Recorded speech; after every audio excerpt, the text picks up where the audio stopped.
If I told you that there was a forgotten empire, a kingdom so powerful, it once conquered the great pharaohs of Egypt themselves. A civilization that built towering pyramids, ruled mighty armies, and left behind secrets buried in the sands of time. Yet today, few remember its name, the Kingdom of Kush. In this documentary, we'll uncover the rise and fall of Egypt's greatest rival, from its mysterious origins to the moment it ruled Egypt as pharaohs, and why it ultimately vanished from history. This is the untold story of the Lost Kingdom of Kush.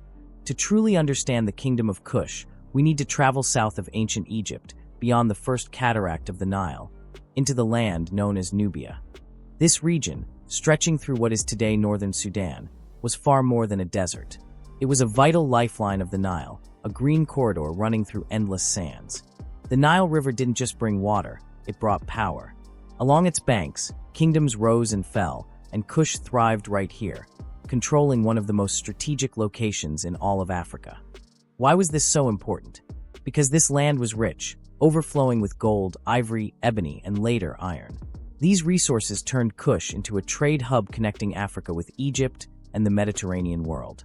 While Egypt dominated the north, Kush sat at the crossroads of civilizations, ready to claim its place in history. For centuries, the Kingdom of Kush lived in the shadow of its northern neighbor, Egypt. During the New Kingdom period, the mighty pharaohs launched campaigns deep into Nubia, bringing Kush under their control. Egypt didn't just want land, it wanted resources. Gold from Nubia filled the royal treasuries, ivory and ebony adorned the palaces, and Nubian archers became some of the most feared warriors in the pharaoh's armies. But Egyptian influence didn't stop at wealth. Temples rose along the Nile bearing hieroglyphics, and Nubian nobles adopted Egyptian gods, art, and even burial traditions.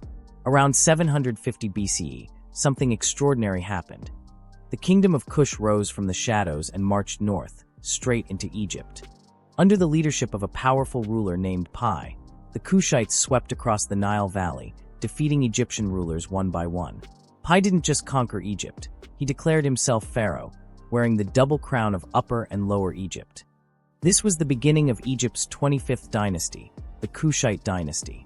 For nearly a century, Kushite kings ruled as pharaohs, reviving the glory of ancient Egypt while adding their own Nubian traditions. One of the most famous of these rulers was Taharqa, a warrior king who faced the might of the Assyrian Empire and became a symbol of resistance in African history.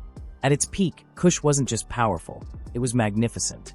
Deep in the heart of Nubia, a city called Meroe became the jewel of the kingdom. Here, the Kushites built something extraordinary, pyramids. Dozens of them, rising from the golden sands of the desert. In fact, Kush has more pyramids than Egypt itself, each one a silent testament to its glory. But Kush's achievements didn't stop at architecture. They became masters of iron smelting, turning Meroe into an industrial powerhouse of the ancient world. While much of the world was still in the Bronze Age, Kush was shaping the Iron Age. Their culture was just as unique. The Kushites developed their own writing system, the mysterious Meroitic script, and worshipped gods that blended Egyptian and Nubian traditions. Life in Kush thrived along the Nile. Farmers cultivated crops, merchants traded gold and ivory with Greeks and Romans, and artisans crafted jewelry fit for kings. This was a civilization of innovation and elegance, one that rivaled the greatest empires of its time. But even the mightiest kingdoms cannot escape the sands of time. For Kush, the decline was slow and inevitable.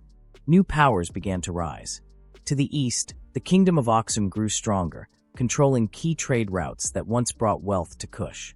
As commerce shifted away from the Nile, Meroe's lifeline began to wither. The fertile lands around the Nile gave way to creeping desert. Harvests failed, resources dwindled, and the once great city of Meroe struggled to survive. Finally, Axumite armies struck, delivering the final blow. By the 4th century CE, the last echoes of Kushite culture faded into history, leaving only ruins behind, silent under the burning sun. The Kingdom of Kush may have vanished more than 1,000 years ago, but its legacy still whispers across the sands of Sudan. Its influence shaped later African kingdoms and challenged the idea that Egypt was the only great power along the Nile. The pyramids of Meroe still rise proudly, silent witnesses to an empire that once ruled Egypt itself. Today, archaeologists continue to uncover secrets of Kush, artifacts, temples, and writings that reveal a story far richer than history ever told us. The Kingdom of Kush may have fallen, but it will never be forgotten. If you enjoyed this journey into the forgotten past, hit like, subscribe, and let me know which lost civilization we should uncover next.